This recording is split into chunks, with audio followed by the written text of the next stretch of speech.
tal, chicos? ¿Cómo están? Este, para empezar la semana 2 nos toca el tema de la búsqueda de fuentes bibliográficas, ¿no?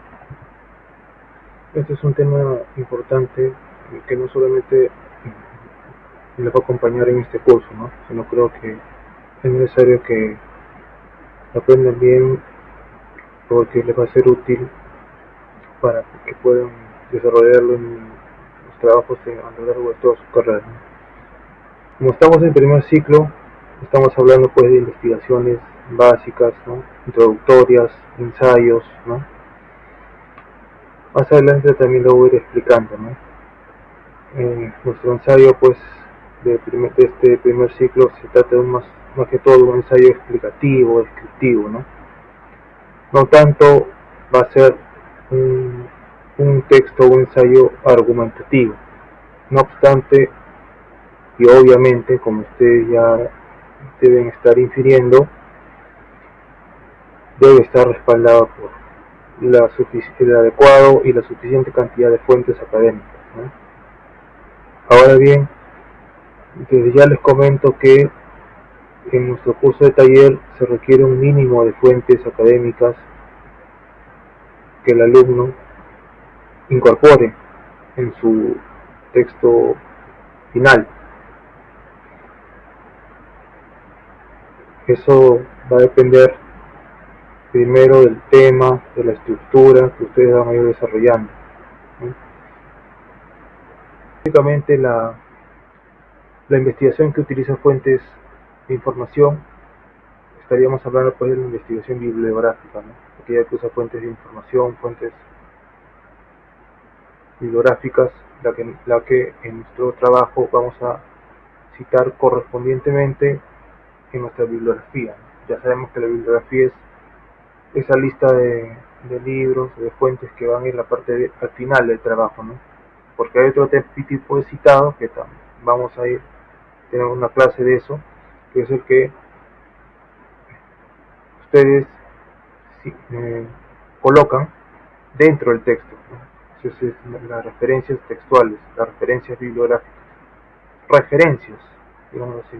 Lo otro es bibliografía, al final, las referencias van en el cuerpo del texto, ¿no? Eso sí, esa diferencia sí ya la deben tener más o menos clara, ¿no?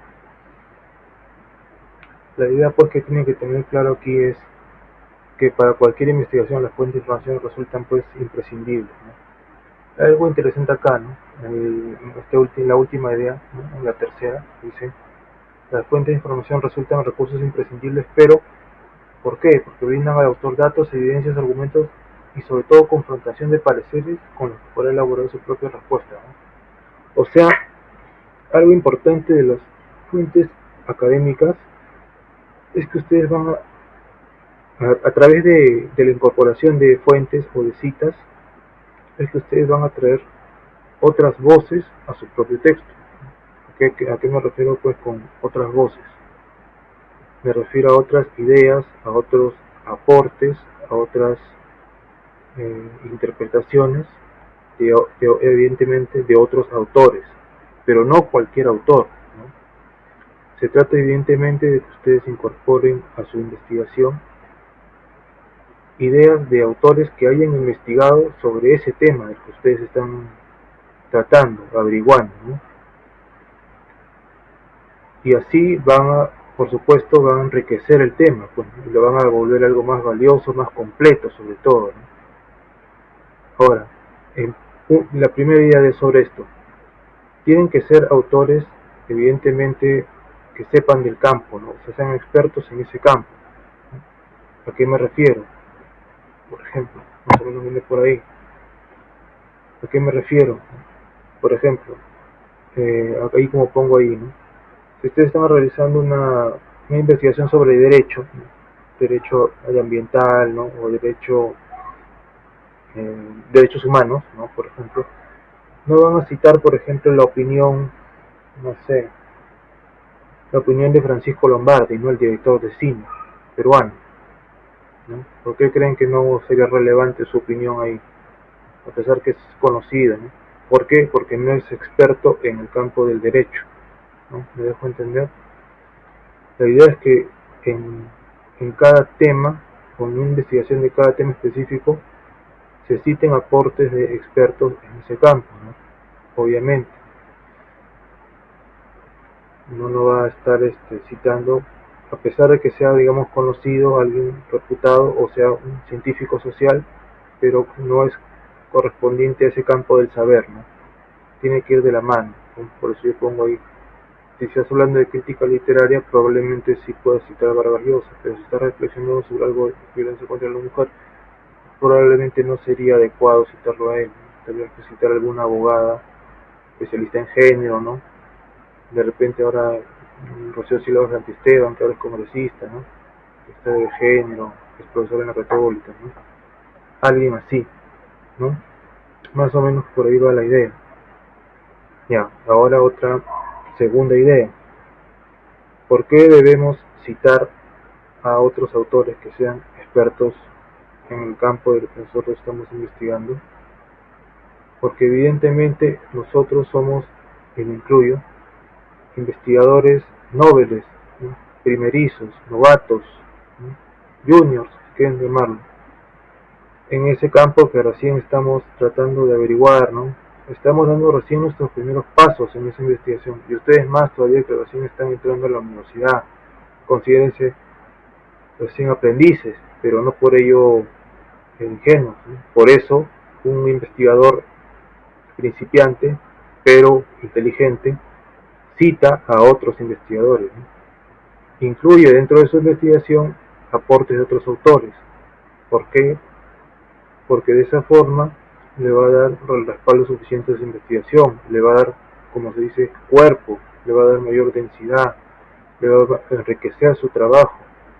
¿Por qué? Porque si no insertara ninguna cita, ninguna fuente, nadie le diría, primero nadie le diría su trabajo, porque es un NN en teoría, ¿no? Es un NN de ese campo de conocimiento, porque no ha escrito nada, o sea, nadie lo conoce.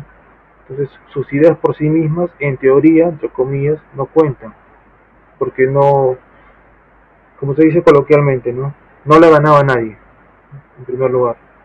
Tiene que hacerse un camino todavía, tiene que labrar su camino en el campo académico. Y en ese sentido tiene que recurrir a otros investigadores con mucha más experiencia. Y por eso es que uno cita a autores más experimentados, obviamente.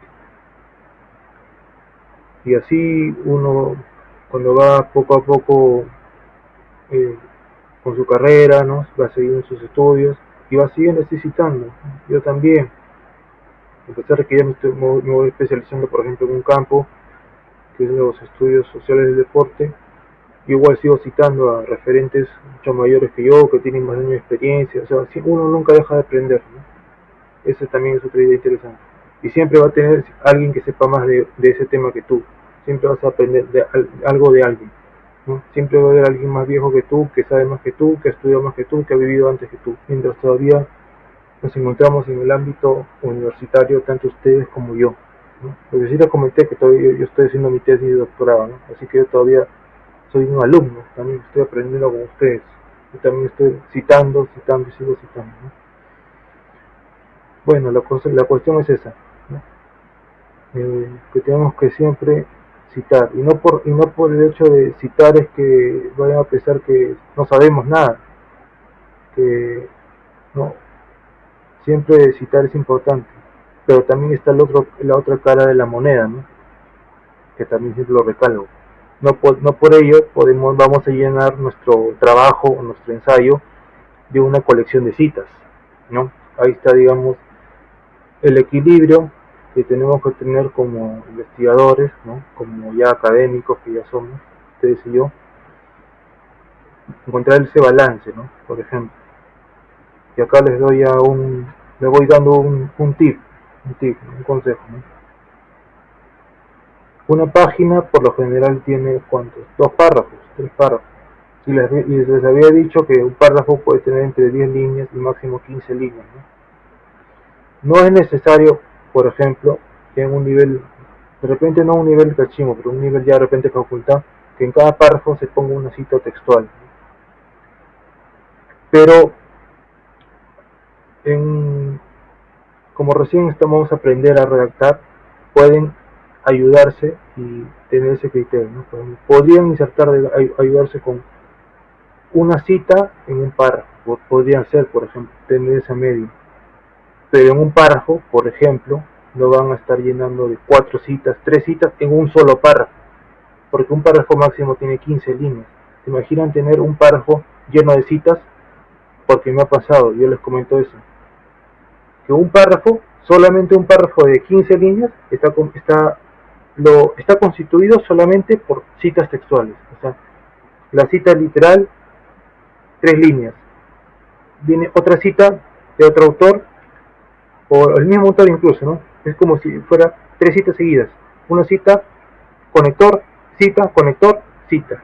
Y ahí llenaron, digamos, sus 15 líneas. Eso está mal, evidentemente, ¿no? Ya les voy a ir explicando en las clases siguientes, pero si quieren les puedo adelantar un poco, que cuando uno pone una cita en un párrafo, siempre, aparte de los conectores, ¿no? Que ustedes ya más o menos pueden ir deduciendo que las citas siempre se incorporan con conectores. Cuando uno utiliza una cita en un párrafo, luego el párrafo siempre, de incorporar esa cita, de añadirla en cualquier parte del texto, siempre uno tiene que acompañar la cita con una interpretación personal. ¿A qué me refiero con eso? A que después de la cita o antes tienes que escribir algo, ¿no? Escribir una pequeña frase, una pequeña idea que contextualice la cita dentro de esa parte del texto. Las citas no se colocan como si fueran stickers y se pegan así nomás. Tienen que tener coherencia todas las citas. Tienen que ser hilvanadas correctamente, ¿no? Bueno, esto sí lo vamos a ir viendo a lo largo del curso, ¿no? Solo unas ideas sueltas que a veces les menciono. A ver, a continuación vendrían los tipos de fuentes, ¿no? Hay muchas fuentes, una clasificación de fuentes, digámoslo así, ¿no? Son 3, primarias, secundarias y terciarias, ¿no? A ver, permítanme un momento verificar si sigue grabando esto. Sí, sigue grabando. Bien, bien. Las primarias, ¿no? Las fuentes primarias. Como dice acá, este tipo son aquellas que contienen información original, ¿no? O sea, sin alteración, digámoslo así, ¿no? Contienen pues las ideas, los conceptos directas, ¿no? De primera mano, ¿no?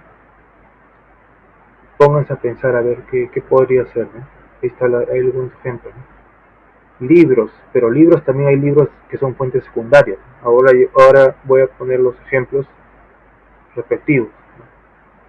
Publicaciones periódicas es lo más conocido, ¿no? Diarios antiguos, ¿no? Imagínense, no tienen necesariamente antiguos, ¿no? Pero siempre se piensa en diarios antiguos, ¿no? Alguien que quiere investigar, ¿no? De la época de los años 30, 40, recurre siempre a las fuentes primarias, por excelencia son los periódicos. Documentos oficiales, ¿no? Partes de guerra, memorias, actas de nacimiento, actas de defunción, testimonios de expertos, entrevistas, ¿no? Memorias, ¿no? Y, por ejemplo, acá tengo, ¿no? Heródoto, que es considerado el primer historiador del mundo occidental, ¿no? El que acuñó el término historia, ¿no?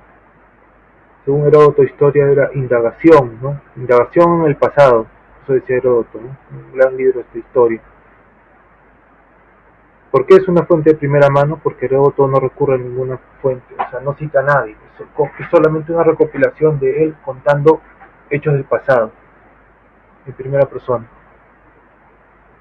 ¿no? Es un libro de 700 páginas, pues. Muy buen libro, para los que quieran curiosar ahí.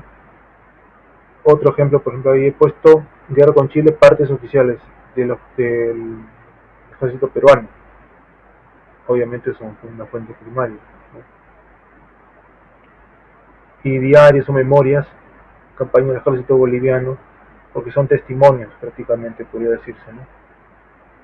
Testimonios de la época de la guerra, escritos por ejemplo en primera persona, ¿no?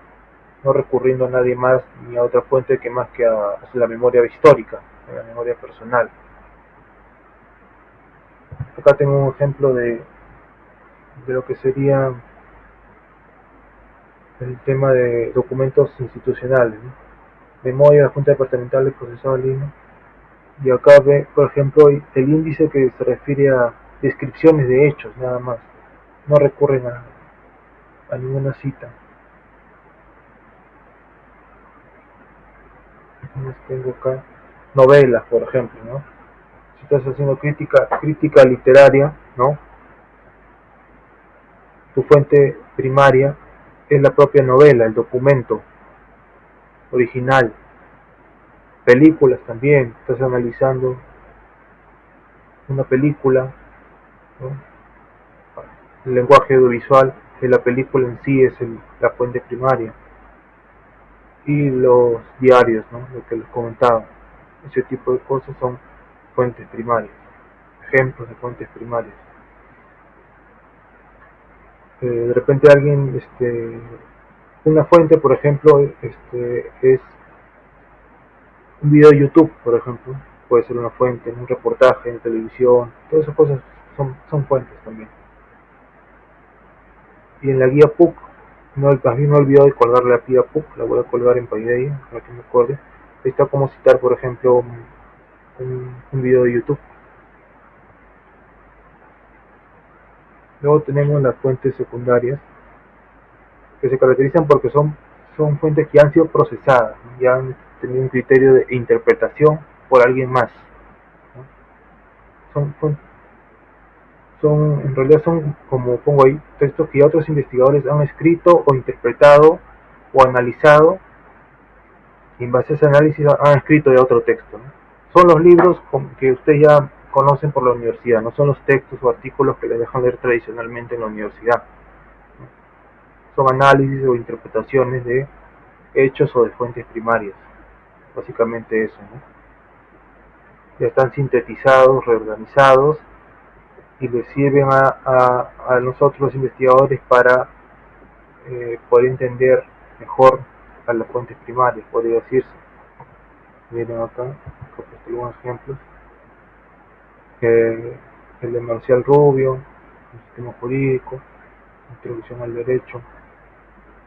Tomás Piketty, El Capital, que habla, por ejemplo, que reinterpreta la obra El Capital de Marx, que es del siglo XIX, perdón, XVIII, 1700, 1800. En ese caso, la fuente primaria sería el Capital de Marx, ¿se dan cuenta? Y una fuente secundaria sería El Capital de Tomás Piketty, porque él reinterpreta y analiza el Capital de Marx, que es el original, ¿no? ¿Se dan cuenta? Así funciona más o menos. Y Gonzalo Portocarrero, un gran profesor que falleció el año pasado, tiene un montón de libros académicos, ¿no?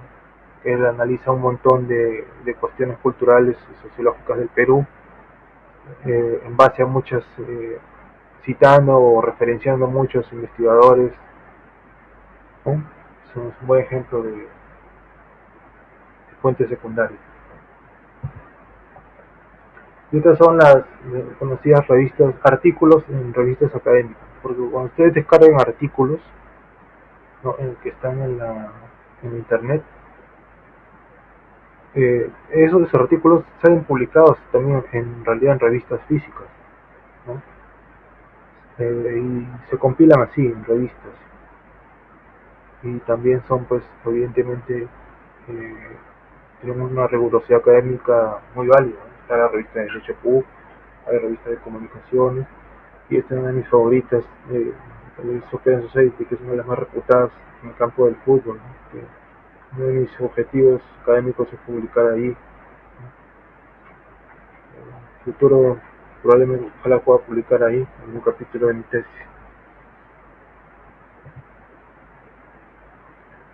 Y finalmente están las terciarias, que son básicamente los repositorios académicos que la universidad tiene acceso. Y ahora, dentro de unos minutos, voy a enseñarles cómo pueden entrar, ¿no? Son utilizadas para buscar datos o obtener una idea general sobre algún tema. Son la base de datos, ¿no? Porque ahí contienen todo el acceso a los artículos o a los libros, eh, compilado, por decirlo de alguna forma, ¿no? Está todo compilado y ustedes hacen una búsqueda en base a palabras clave, ¿no? Hay guías físicas, pero ahora pues lo que se usa mucho es las guías virtuales, ¿no? Está todo a través de la biblioteca PUC. Son estas bases virtuales. El buscador de la biblioteca PUC lo que hace es buscar en todas estas bases de datos, ¿no? Uno puede entrar una por una, ¿no? Una por una, pero la biblioteca PUC lo que hace es buscar en todas, en base a palabras clave que ustedes escriban. Estábamos terminando esto con los tipos de fuentes, los artículos publicados, informes de entidades estatales. Esto, por ejemplo, imagínense las estadísticas del INEI, por ejemplo, ¿no? Las encuestas, estadísticas. Ustedes entran a la página del INEI, ahí se van a poder descargar todo este tipo de estadísticas. Esos son fuentes académicas, evidentemente. ONGs también publican muchas estadísticas. Yo trabajo en la Sociedad Peruana de Derecho Ambiental, SPDA, ellos también publican muchos informes. La Defensoría del Pueblo publica informes también. Contraloría General de Pública, el Congreso también tiene los proyectos de ley, las leyes que les estaba mismo diciendo. O sea, una ley es una fuente primaria, por ejemplo. Las tesis, evidentemente ahí en el repositorio de PUC, uno puede buscar ahí tesis que están completas. No solamente en la PUC, ahora por la ley universitaria todas las universidades del Perú tienen que tener su repositorio digital de libre acceso. Entonces ustedes pueden buscar simplemente, bueno, ahora lo vamos a hacer, poniendo en Google simplemente el nombre de la universidad, repositorio, tesis, y ahí fácilmente les va a salir el acceso al repositorio digital de cualquier universidad que ustedes pongan, ¿no? Bibliografía, artículos y libros. Esto, por ejemplo, artículos publicados en compilaciones, ¿no? Libros que reúnen artículos en un mismo eje temático. Es diferente a los libros de un mismo autor. ¿En qué se diferencian en esto? Miren, por ejemplo, cuando dice editor, acá también, editora, significa que este libro no es que Panficha ha escrito todo el libro. Ese es un libro que hay 15 artículos, por ejemplo, ¿no? Y cada artículo tiene un autor diferente. Lo que ha hecho Panficha es recolectar esos artículos o pedirles a diversos autores que escriban sobre algo del fútbol, y los ha juntado, ha escrito la introducción, ha visto que los artículos sean de cierta calidad académica y lo ha publicado en el fondo editorial de la PUC. Acá también, la profesora Claudia, acá son como 25 artículos, este libro tiene como 700 páginas. La profesora Claudia ha escrito la introducción, ha escrito uno de los artículos y los demás también son de autores diversos. Esos son libros tipo compilación y se reconoce porque es editor, hay un editor a cargo que edita, que significa que revisa la calidad adecuada, lo junta, ¿no? Hay un proceso ahí de revisión, ¿no? Eso. Y el citado también es diferente. Eso lo vamos a ver entonces de citado, porque tiene que citar el nombre del artículo, el autor, y se pone en el nombre del libro y el nombre del editor, ¿no? Es un poco más largo ahí la citación. Y se pone ahí las páginas del artículo dentro del libro, ¿no? Esa es la diferencia. Bueno, está donde busco mis fuentes. La biblioteca, por ejemplo, me parece que ya salió el quiz de biblioteca disponible para ustedes, básicamente para que les enseñen a cómo usar la biblioteca. Préstamos de libros impresos cuando ya todo esto se acabe, la pandemia, ojalá pronto.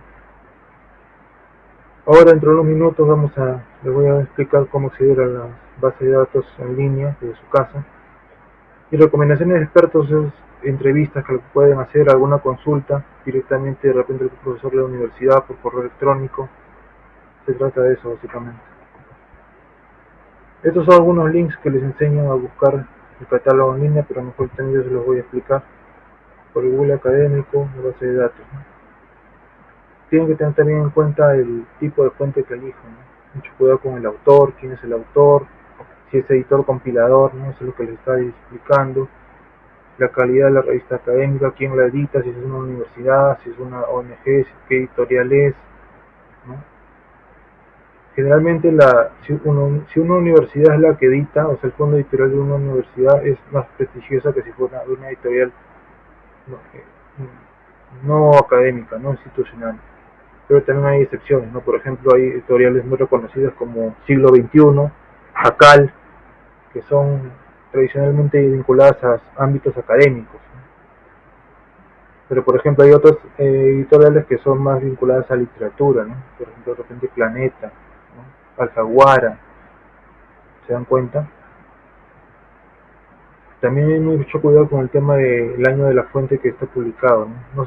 No conviene citar fuentes demasiado antiguas, máximo 10 años de antigüedad, porque no estaría actualizada el tema, sino también cuando citan libros, fíjense que sea la última edición, a veces reeditan el mismo libro, siempre tienen que tratar de que citen la última edición del título de ese libro.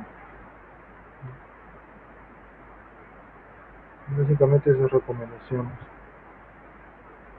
Bueno, el tema de la Wikipedia también es muy relativo. Obviamente no van a citar algo literal de la Wikipedia, pero en realidad la Wikipedia sí sirve para, por ejemplo, darte una idea general del tema, ¿no?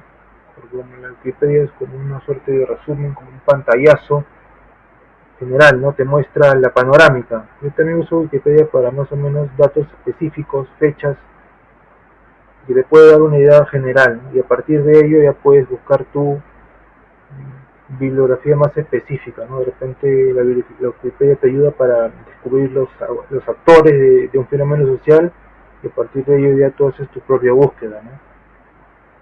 Básicamente eso. Pero no vas a copiar, pegar de la Wikipedia, ¿no? Eso sí, obviamente que no. En cualquier tiempo hay una chica, los animales como objeto yo creo que debo investigar eso. Si ustedes ponen tal, tal, tal, ejemplo, PDF, ¿qué va a ocurrir? Que todos los archivos que salgan van a ser de tipo PDF, PDF, PDF, PDF, PDF, PDF, todos son PDF. Entonces, de alguna manera, pueden tener la seguridad que son académicos. De igual manera, tienen que revisarlo. Entonces, es un primer filtro. El derecho de los animales, revista científica.edu.pe. Entonces, a ver, vamos a. Es un artículo de una revista académica, entonces podrían revisarlo.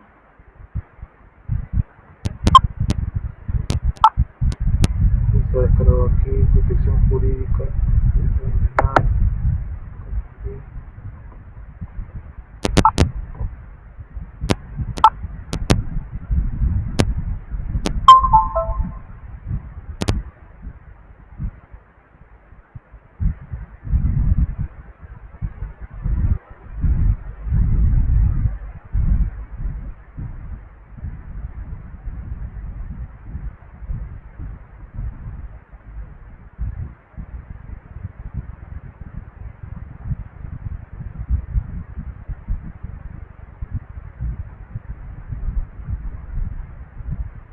un poco lento de internet, perdón, pero nunca. Derechos animales ¿por qué viene una alumna puso este tema? Y aquí alguien ya lo investigaba, por ejemplo tiene que ser su fuente.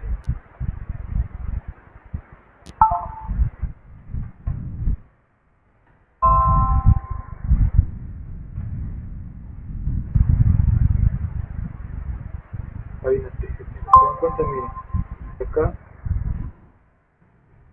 Alfredo González Prado, tesis El derecho y el animal, doctor Julio Pensión en el año 1914. Imagínense, hay una tesis de 1914 sobre esto. Interesante. Y acá es un bot.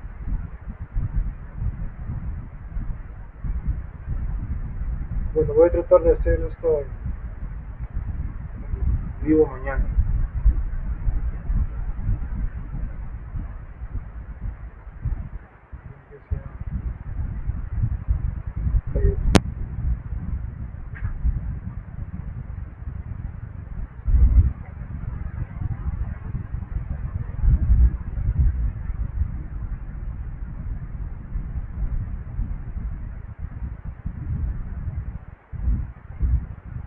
Bueno, esta es la primera parte de la clase, de la primera sesión de la semana 2. Bueno, está dividido en dos videos por motivo de conectividad, no se disculpen por eso. La siguiente parte de la clase será sobre el tema ya de la pregunta de investigación.